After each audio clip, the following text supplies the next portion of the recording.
This show was made in 1994, it was the first alternate universe Gundam. Basically, Bandai said, okay, Gundams sell a lot, so we'll make a show which is all the world has Gundams, and there's all national Gundams, and they're having to fight who's the best Gundam. But they unfortunately hired the director of Shin Mazinger, who's really kind of like the equivalent of the Wachowski brothers. Because they said, hey, make a show to sell us toys, and he said, that is the dumbest script I've ever seen. I'm changing it.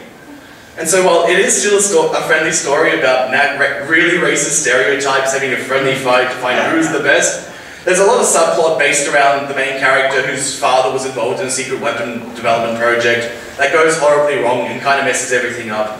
Once again, this show is extremely over the top and has some great dialogue like, this hand of mine glows with an awesome power! It's burning grip! Shut up!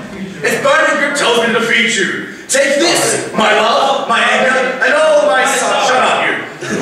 Shining finger! Sword! And he used all his anger to make a sword! And then you realize that's character development because anger is not the way to solve your problems.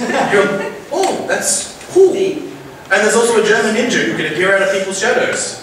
And there's an American dude whose Gundam is a boxer and a gridiron player and a surfer. And a cowboy. In America! And there's a Mexican guy who's called the Tequila Gundam. And there's a Holland one, which is just a windmill. And its goal to win this competition was to pretend to be a windmill so no one would beat it up and it would win by default. It's another silly show. I like silly shows. You're watching shows about robots, you might as well have some fun while doing it. Yep. No. So that's basically G-Gundam. What's up next? Another silly kids show. This one's from 1997. This is The King of Braves, Gal Gaiga. This shows the current... G-Gundam's available in America. If all the current Gundam DVDs sell well, Madman might bring it here one day. Hopefully. Gal Gaiga, this is available in America at the moment.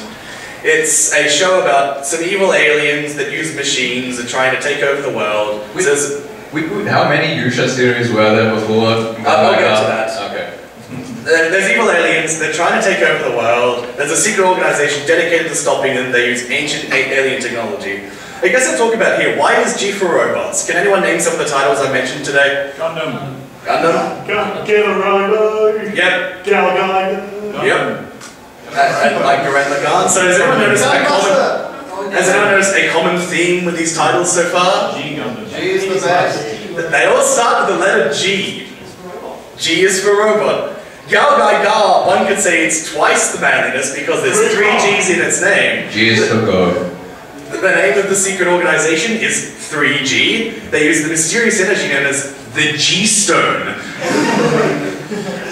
The guy who voiced Adult Link is the main character in this show.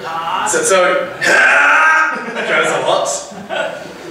He uses a big robot and it eventually gets a big hammer which can smash stuff and turn it into light. This show is a good example of a kids show that's written well. Because, well, it's still a kids show.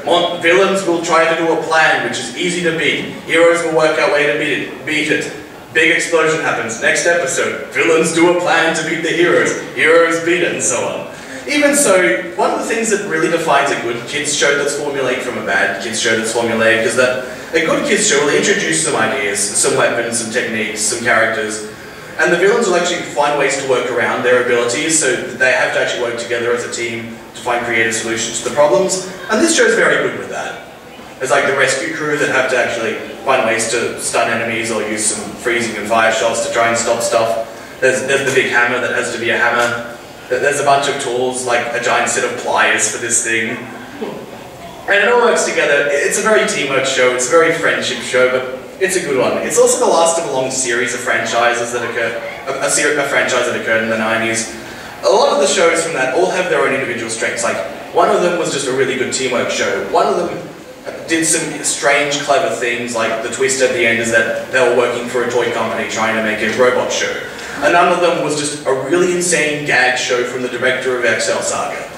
A bunch of things. And this show, basically, it combines all the elements that worked well with all of them. Alright, one of the show's gimmick was that it had lots of pretty boys. That show is considered the worst. I don't see why.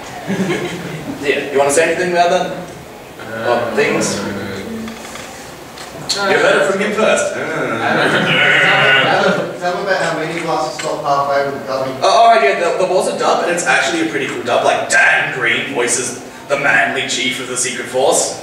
But, unfortunately, the dub got stopped halfway through because people weren't buying it enough. That's the big problem with robot shows, that people just don't buy them enough. They're scared of having fun. Let's talk about something completely unrelated from the 90s. Fantasy shows for girls. Sam loves this show. I haven't seen it in about 7 years, so Sam can talk Okay, this about it. show, Rayout is great. Okay. As we know, Tokyo is the center of the universe.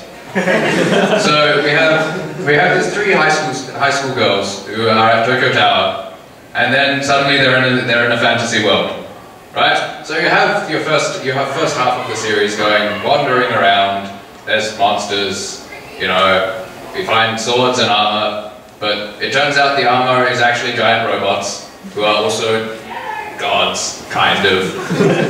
Gods, robots, same thing. Yeah, that comes up a lot, really. It's possibly one of those insane puns that Clamp likes. Probably. It's by Clamp, so Captain Sakura X, Oleg, Yeah. Tsubasa. Those shows with the fantastic outfits and the really weird sexual references.